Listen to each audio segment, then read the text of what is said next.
Guys, welcome back to my channel. इस episode की शुरुआत में हम देखते हैं उन्हीं अंकल को जिनके पास सूटकेस रहता है। वो अपने रूम में बैठ के खाना खा ही रहे होते कि तभी वहाँ पे आ टपकता है उसका लैंडलॉर्ड और उसे बुला के बोलता है कि तुम्हें ना ये रूम खाली कर देना चाहिए क्योंकि तुम्हारी वजह से नेबर्स को परेशानी हो रहा है। तो वो बोलता है कि आप प्लीज़ मुझे थोड़ी देर के लिए वक्त दे दो, मेरे पास पैसे वैसे कुछ भी नहीं है। तो बोलता है कि तुम्हें पैसे वैसे देने की जरूरत नहीं है, तुम बस खाली कर दो, नेबर्स बहुत ज़्यादा ही शिकायत कर रही हैं। वो अपने घर के अंदर जाते हैं और कुछ पैसे वैसे ढूंढ के अपने मकान मालिक के पास आते हैं और उसे दे देते हैं। और वो लैंडलॉर्ड उससे पूछता है कि तुम्हारे पास पैसे है जाने आने के लिए? तो बोलता है कि नहीं। तो वो उसे कुछ पैसे भी निकाल के दे देता है। वो अंकल जाते हैं और अपने बैग को सरियाने लग जाते हैं जाने के लिए। फिर वो लैंडलॉर्ड उसका बैग देख के कुछ सोचने लग जाता है, फिर वहाँ से चला जाता है।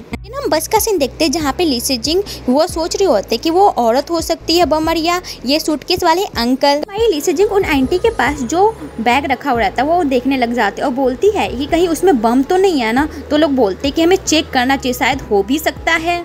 माई ली सी जिंग जाती है उन्हीं आंटी के पास और वहाँ जाके बैठ के बोलने लग जाती है, आंटी आंटी क्या आपके पास सैनिटरी पैड है? प्लीज़ आप दे दो ना। तो बोलते मेरे पास नहीं है। तो बोलती कि बैग में चेक कर लो ना, प्लीज़ दे दो, मुझे ज़रूरत है। तो वो बोलती है कि नहीं है। ली सी जिंग खुद ही से वो बैग चेक करने लग जाते तो आंटी उसके ऊपर भड़कने लग जाते और बोलती है कि तुम ये क्या कर रही हो? तो ली सी जिंग उठती है और बोलती है कि आंटी आपने क्या मीट बना के ला रखी हो, इसमें से खुशबू आ रहा है मीट का। ली सी जिंग जाती है हेयुंग के पास और बोलती कि उन आंटी के पास बम तो हो नहीं सकता क्योंकि उसमें से मीट का खुशबू आ रहा है, और जिस पन्नी में से मीट का खुशबू आता है उसमें बम कैसे रख सकते हैं?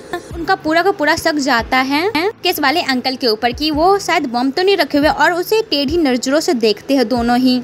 वो अंकल अपने अटैची के ऊपर हाथ डालते तो उनका शौक और भी जाने लग जाता है। ली सी जिंग थोड़ा डरने लग जाती है और हेयुंग भी वो देख के बहुत ज़्यादा हैरान रहता है। लेकिन हमारे वो अंकल वो अटैची खोलते हैं और उसमें से सभी चीज़ निकालते हैं और उसमें हमें सर्टिफिकेट और बहुत सारी चीज़ें देखने को मिलता है। और वह उसमें से सैनिटरी पैड नैपकिन निकालते हैं और हमारी ली सी जिंग को दे देते हैं। ली सी जिंग उन अंकल को थैंक यू बोलती है और उनका शक भी पूरी तरह से मिट जाता है कि वो अंकल के पास बम हो सकता है क्योंकि वो अंकल बहुत ज़्यादा ही काइंड हार्टेड थे। हेयुंग और ली सी जिंग दोनों ही बस उतर रहे होते तो वो आंटी के पास जाते हैं और वह उस पन्नी को उठाने लग जाते हैं और ये देख के तो वो आंटी बहुत ज़्यादा ही घबरा जाती हैं और उसे उठाने नहीं देती और वह उस बम का धागा खींच डालते जिससे पूरा का पूरा बस फट पड़ता है। तो पता चल गया ना बमर कौन है, वो आंटी जिनके पास रेड बैग था। लेकिन हम फ्लैशबैक में देखते हो उसी लैंडलॉर्ड को जो अपने घर से सूटकेस लाया रहता है और वह अंकल को दे देता है और वो बोलता है कि ये मेरी वाइफ का जब हम ट्रिप पे गए थे ना तो वो खरीदी थी और उसमें उसका कुछ सामान भी होगा तो तुम उसे निकाल देना और यहीं पे रख देना, ठीक है? और वो उसे दे के चला जाता है।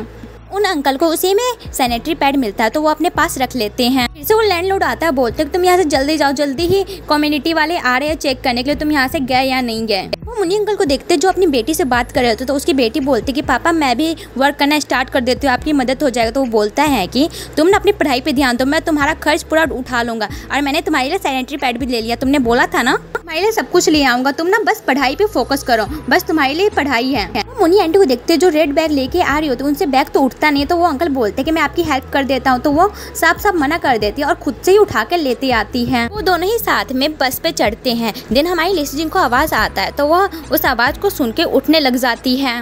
उसके उठते ही उन्हीं आंटी पर नजर जाता है और उसी लाल बैग पर और वो सोचने लग जाती है आंटी बम ले रखी है और अपने साथ मौत लेके घूम रही है। तभी वो हेयुंग के ऊपर देखती है जो अभी तक उठा नहीं होता है तो वह हेयुंग को उठाने लग जाती है। वो हेयुंग हेयुंग चिल्लाती है तभी भी हेयुंग नहीं उठ रहा होता है और हेयुंग का नींद तो खुल ही नहीं रहा होता है।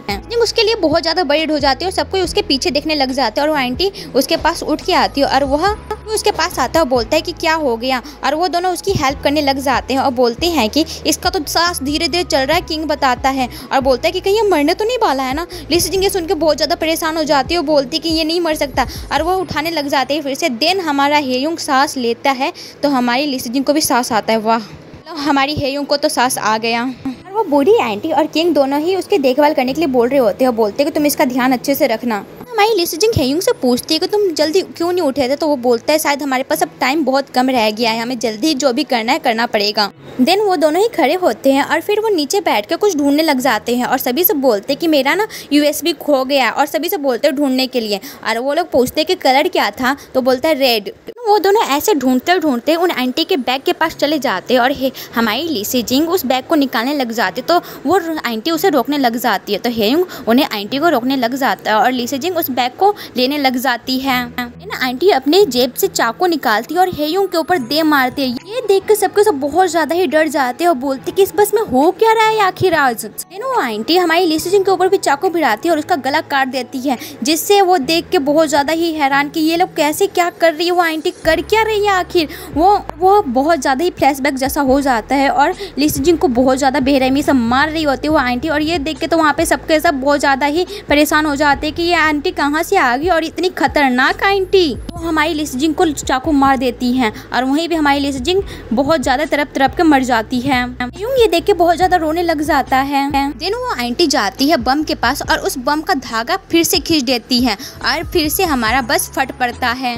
एक सीन में हम फिर से उसी बस का सीन देखते हैं जहाँ पे ली सिजिंग बस में फिर से आ जाती है, लेकिन ली सिजिंग के सपने में वही चीज़ चल रहा होता है और वो बहुत ज़्यादा डर रही होती है और वो आंटी को भी देखती है कि वो उसे आंटी मार रही है। और ये देख के तो वो बहुत ज़्यादा ही हैरान परेशान रहती है कि कैसे वो आंटी ऐसा कर सकती हैं। हेयुंग उसे उठाता है अच्छे से और बोलता है कि कुछ नहीं हुआ, तुम ठीक हो। और वह उसके गले लग जाती है और बोलती है कि ये सब मेरे साथ हुआ क्या था, मैं मर गई थी। और वो बहुत ज़्यादा ही रोने लग जाती है। हेयुंग उसे शांत करवाता है और चुपचाप बैठवाता है, बोलता है कि वो कुछ नहीं था, तुम बस शांत हो जाओ, वो उसे ड्रीम समझ के भूल जाओ। उसका हाथ पकड़ा हुआ रहता है कि ताकि वो डरे ना। हेयुंग अब ली सिजिंग को बोलता है कि अब हमें इसे बस से उतर जाना चाहिए, लेकिन ली सिजिंग जैसे उतरने वाली होती है वो बोलती कि मैं एक बार लास्ट ट्राई जरूर करना चाहूंगी क्योंकि मुझे सबको बचाना है। और ये सुन के हेयुंग तो बहुत ज्यादा परेशान हो जाता है ली सिजिंग के लिए। अब ली सिजिंग जाती है बस के अंदर, उसी बैग को उठाने लग जाती है। ये आंटी देख के तो अपना चाकू निकालती है और जैसे चलाने वाली होती है तो वहाँ पे हेयुंग आ जाता है और अपने ऊपर वो बार ले लेता है और उन आंटी को रोकने लग जाता है चाकू चलाने से। लेकिन वो आंटी वाज तो आने वाली थी नहीं, वो फिर से हेयुंग के ऊपर चाकू चलाने लग जाती है। इधर में ली सिजिंग उस बम को हटाने लग जाती है।